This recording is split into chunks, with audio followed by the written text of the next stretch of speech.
That my point. నొప్పి లేని నిమిషం ఏది, జననమైన మరణమైన జీవితాన అడుగడుగున. అంటే మనం అమ్మ కడుపులో నుంచి బయటకు వచ్చేటప్పుడు ఆమె ప్రతి క్షణము కూడా నొప్పితో భరిస్తుంది. సార్, ఒక వ్యక్తి ఎప్పుడైనా మరణించేటప్పుడు కూడా ఆ చివరి క్షణాలు విషాదచారాలుగా ఉంటాయి. సో బిజినెస్ లో కూడా అప్ అండ్ డౌన్స్ ఉంటాయి.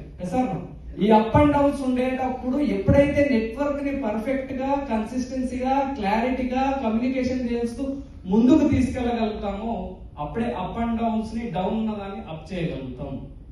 నీరసించి నిలిచిపోతే నిమిషమేది నీది కాదు, బ్రతుకు అంటే నిత్య ఘర్షణ. చాలా మంది అనుకుంటారు, అరే మంత్లీ ఫీజు కట్టా, యాన్యువల్ ఫీజు కట్టా, కానీ బిజినెస్ రావట్లేదు అని.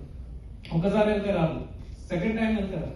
ఇందాక సార్ చెప్పినట్టు consistency is the most important. నిరంతర ప్రయత్నం ఉన్నదా, నిరాశకే నిరాశ పుట్టదా.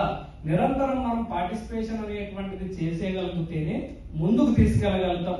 అప్పుడే ఉన్న స్థాయి నుంచి ఉన్నత స్థాయికి, ఉన్నత స్థాయి నుంచి అత్యున్నత స్థాయికి, అత్యున్నత స్థాయి నుంచి అద్భుతమైన స్థాయికి వెళ్ళగలుగుతాం. So network is not along. Grow అవ్వాలి అంటే ఒక్కడిగా మనం వెళ్ళగలేము.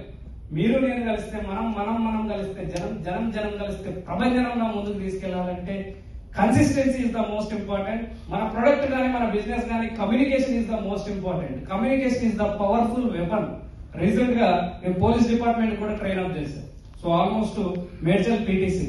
So communication skills is the most important. చాలా వరకు చెప్పాల్సిన అంశాన్ని మీరు గమనించండి. భూమి మీద 84 లక్షల జీవరాశులు ఉంటే కేవలం మనిషిగా పుట్టడం అనేటువంటిది అదృష్టం.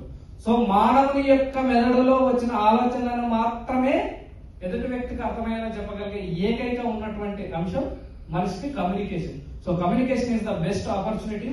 So talk, act and get profit. Thank you very much giving this wonderful opportunity, Prasad garu, and thank you very much.